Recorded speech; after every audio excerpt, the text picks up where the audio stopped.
मामा, तुमचं नाव काय? माझं बाळकृष्ण जाधव आंबेलोके, हां नंद्याळ, तालुका कागल, हां जिल्हा कोल्हापूर. हां. तुम्ही ऑर्गॅनिक शेती की मामा किती वर्षापासून करताय? मी जवळजवळ 2015पासून हां ऑर्गॅनिक शेतीकडे वळलेलो आहे. हां. 2000 2015पासून म्हणजे 2015 पासून. जवळजवळ आता ह्या 25ला 10 वर्षे झाली मी पूर्ण ऑर्गॅनिक पद्धतीने शेती करत आहे. मामा, तुमचं वय किती? माझं वय आता सध्या 60 पूर्ण होत आहे. 60 जूनला होत 60 आहे. वर्षे पूर्ण होणार. हां. तरी आता मग किती वर्षापासून करता म्हटलं? 2015पासून मी सेंद्रिय शेतीकडे वळलेलो आहे. हां. यापासून तुम्हाला उत्पन्न? मला उत्पन्न पहिल्यांदा एक 4 वर्षे कमी भेटतंय. हां ऑर्गॅनिक करत असताना पहिल्यांदा पूर्ण ऑर्गॅनिक कुठलंही होत नाही. हं. त्याला कमीत कमी 4 वर्षे जायला लागतात. हां 5व्या वर्षी हे पूर्णपणे सेंद्रिय पद्धतीचं म्हणजे ऑर्गॅनिक कर्म वाढून जमीन सुपीक व्हायला जवळजवळ 4 वर्षे जातात आणि हां 4 वर्षानंतर मग मला हां. उत्पादन यायला सुरुवात होते. 4 वर्षानंतर. 4 वर्षानंतर पूर्ण 4 वर्षे लागतात. मग औषधाचा वापर कसा करता येईल? औषधाचा वापर मी आता माझ्या पद्धतीनं दशपर्णी, लसूण काय आहे ते? चटण्या, हे दशपर्णी आहे. हे दशपर्णी म्हणतात हां, का? दशपर्णी आहे. हा छोट्या ड्रम मध्ये. हां, दशपर्णी केले. हां. हे आणि आणि हा? त्या 2 ड्रम मध्ये मी जीवामृत केले. हा जीवामृत. हां, हे जीवामृत, हे 2 बॅरेल जीवामृत आहे. जीवामृत. हे कीटकनाशक आहे दशपर्णी. दशपर्णी म्हणजे कीटकनाशक. हां, कीटकनाशक सेंद्रिय. सेंद्रिय. हां. पूर्ण मी ऑर्गॅनिक. ऑर्गॅनिक पद्धतीने शेती करतोय. हां. आणि तुम्ही किती वर्षापासून आता तुमचा फायदा भरपूर आहे? भरपूर झाला फायदा. मला पहिल्यासारखं उत्पादन मिळू लागलेलं आहे. हां उत्पादनात काही फरक नाही. हां. मला जेवढं अपेक्षित आहे तेवढं उत्पादन मला मिळत आहे. पहिल्यांदा मार्गदर्शन मामा तुम्हाला कोणाचं लागलं? मी सेंद्रिय शेती करत असताना पहिला आमच्या गावच्या कृषी अधिकारी हां सौ सुनीता लोकरे मॅडम हां यांचं मला असं सेंद्रिय शेतीमध्ये काम करण्यासाठी बहुमोल असं सहकार्य आणि त्यांचं मार्गदर्शन लाभलेलं आहे. हां त्यांच्या मार्गदर्शनाखालीच हां. आणि माझं हे कामकाज चालू आहे. सेंद्रिय शेतीविषयक कामकाज चालू आहे शेतामध्ये. मामा, माझं नाव सांगायचं तुम्हाला, ओळख पटवून देतो आधी हां, आणि मग बोलूया. माझं नाव आहे रवींद्र शिवाजी कामते. ओके. माझं यूट्यूब चॅनल आहे. हां, ओके. लाईक आणि सबस्क्राईब करा. ओके. मामा, ही फुलाला किडीचं काय प्रादुर्भाव? हे फुलं का लावायचे? हां तर आता मी हे कलिंगड पीक घेतलेलं आहे. हां तर हे कलिंगड पीक घेत असताना हां जी बाहेरनं येणारी जी कीड आहे हां ती थांबवण्यासाठी, थोडीफार थांबवण्यासाठी हां ह्या मी फुलांचा वापर केलेला आहे. हां पहिल्यांदा मला ग्रीन हां लिव्हरेशनचं योग्य असं मार्गदर्शन आहे. हां प्रतीक पाटील म्हणून ग्रीन लिव्हरेशनमध्ये ते काम करतात.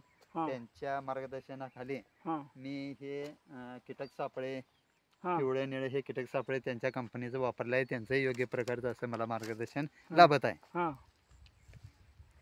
आणि सोबत झेंडूची झाडे लावलीत का? झाडू लावल्यात. पूर्ण झेंडूचे मी पूर्ण चारी दिशेनं हां. झेंडू हे लावलेलं आहे. झेंडूचं बी उत्पन्न भरघोस आहे वाटतंय. झेंडूचा मी आता कालच मी 5 किलो झेंडू काढल्यात.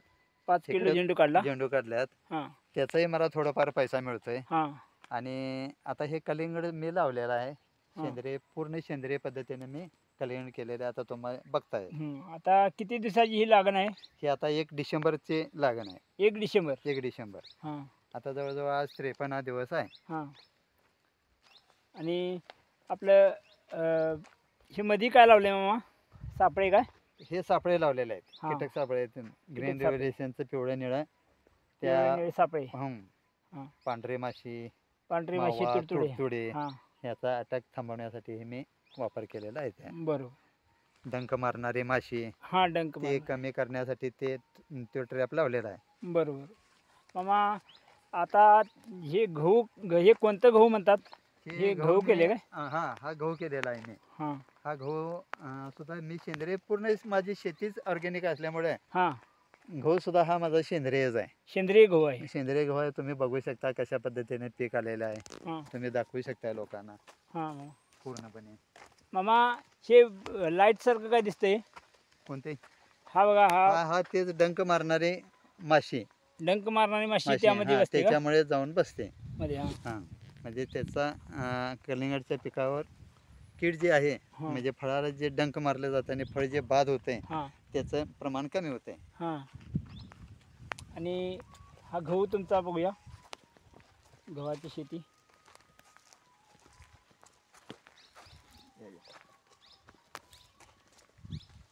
मामा हे काय लावून केलेलं आहे? ही मिरची आहे. मिरची. ही मिरची केलेली आहे. मिरचीमधनं आंतरपिकं मी लसूण घेतलेले आहे. आणि हे काय हे हे पालक आहे, वाटाणा आहे. पालक वाटाणा. वाटाणा आहे. तिकडे भरपूर पिकं घेतलेले आहे. प्रत्येक सरीला माझ्यामध्ये एक एक पीक आहे. ऑर्गॅनिकच उडीद आहे. शेती सगळी. पूर्ण ऑर्गॅनिकच आहे. भाजीपाला घरामध्ये. हा मसूर आहे, हा भाजीपाला, हां कोबी चालू आहे, कोबी छान आलाय की मामा. फ्लावर आहे. कोबी बघू छान शकता. आलेला आहे. होय. हां. ह्या गव्हाचं ह्याला फुटवा असतो का? गव्हाला फुटवा आहे की मी हं. टोकन ताणतो. दोन तीन बियाणं टोकनला टाके असं फुटवा होऊन अशा पद्धतीने फुटवा असतो, हां. दाखवा लोकांना तुम्ही. हां फुटवा अशा पद्धतीचा झालेला आहे हां. चांगला. पाहू शकताय आपण, मामाने ऑर्गॅनिक शेती, सर्व ऑर्गॅनिक शेती बनवलेली आहे मामानी. बघा मिरची केलेली आहे, इकडे फ्लावर आहे, उडीद आहे, सगळे प्रकारची पिकं आहेत. मामा तुम्ही कितींदा पुरस्कार घेतला? मला मिसेसनं आमच्या 2022ला ग्राहक कल्याण फाउंडेशन महाराष्ट्र राज्य हां यांचा 2022-23चा पुरस्कार भेटला. हां मला 24-25चा Rotary Club of Smart City Kolhapur हां यांच्या जिल्ह्याचा मला शेतीनिष्ठ शेतकरी म्हणून पुरस्कार भेटलेला आहे. हां. असे 2 पुरस्कार मला भेटलेले आहेत. मी गेल्याच वर्षी याच्यामध्ये सोयाबीनचं पीक घेतलेलं होतं ऑर्गॅनिक. त्याच्यामध्ये माझा तालुक्यात 3रा बसलेला नंबर आहे. हां. पूर्ण ऑर्गॅनिक करून 1 एकरामध्ये मी 18 क्विंटल सोयाबीन काढलेला आहे. भरपूर मामा काढला की सोयाबीन. भरपूर निघालेला आहे. भरपूर. शेतकरी म्हणतात ऑर्गॅनिक करून येत नाही. हां लोकांना माझी एवढीच कळकळीची विनंती आहे, आज शेती टिकली तर आपण टिकणार आहे. हां आणि आपलं आरोग्य जर चांगलं राखायचं झालं हं. तर सेंद्रिय शेतीशिवाय पर्याय नाही. जगाला जर चांगलं अन्नधान्य शेतकऱ्याला आहे. जगाचा पोशिंदा म्हणतात. बरोबर. त्याच शेतकऱ्यानं आपले जमिनीकडे बाकी दुर्लक्ष करायला लागला आहे शेतकरी. तर माझी शेतकऱ्यांना कळकळीची विनंती आहे की आपली थोडीफार जमीन का असना 1 एकर किंवा अर्धा एकर तुम्ही ऑर्गॅनिककडे वळा, सेंद्रिय शेतीकडे वळा आणि चांगलं धान्य पिकवून तुम्ही चांगलं खाणे तर आणि चांगलं धान्य खायला द्या. आपला देश हा कृषीप्रधान आहे. कृषीप्रधान देश आपला आहे. हां मामा, आणि काय तुमची अजून काय मुलाखतीसाठी काय? तिकडे मी अजून ज्वारी घेतलेली आहे. ज्वारीचे पीक घेतलेले आहे. ज्वारीचं पीक घेतलेलं आहे. ते दुसऱ्या व्हिडिओमध्ये, नेक्स्ट व्हिडिओमध्ये दाखवू. ओके. हा मामा. आमचा परिचय अजून एक टाईम पूर्ण सांगा, म्हणजे ज्या लोकांनापर्यंत ज्याने ऐका नसेल ते पण थोडा ऐकतील. बरं. हां पूर्ण परिचय सांगा. माझा परिचय म्हणजे मी बाळकृष्ण दादू आंबेडके, मुक्काम पोस्ट नंद्याळ, तालुका कागल, जिल्हा कोल्हापूर. माझं वय वर्ष 60 आहे. मला योग्य मार्गदर्शन असं कृषी खात्याचे आमच्या अधिकारी, कृषी अधिकारी लोकरे मॅडम यांचं बहुमूल्य असं मार्गदर्शन लाभलेलं आहे आणि त्यांच्या मार्गदर्शनाखालीच मी ही सेंद्रिय शेती करत आहे. आणि सेंद्रिय शेती जवळजवळ आता मी 10 वर्षे पूर्ण झाली सेंद्रिय शेती आहे. याचं कारण तुम्हाला सांगतो. रासायनिक सेंद्रिय मी सेंद्रियकडे का वळलो तर आज जमीन रासायनिकनं इतकी टणक बनलेली आहे हां की निर्जीव झालेली आहे. पूर्ण जमीन, बरोबर. पूर्ण जमीन निर्जीव झालेली आहे. जमिनीत पावल टेकायचं म्हटलं तरी बी धाडस होत नाही, इतकी कठीण बनलेलं आहे. आणि जर तुम्ही सेंद्रिय आणि खताचा दर जर बघितला तर भरमसाठ खताचे दर वाढलेले आहेत.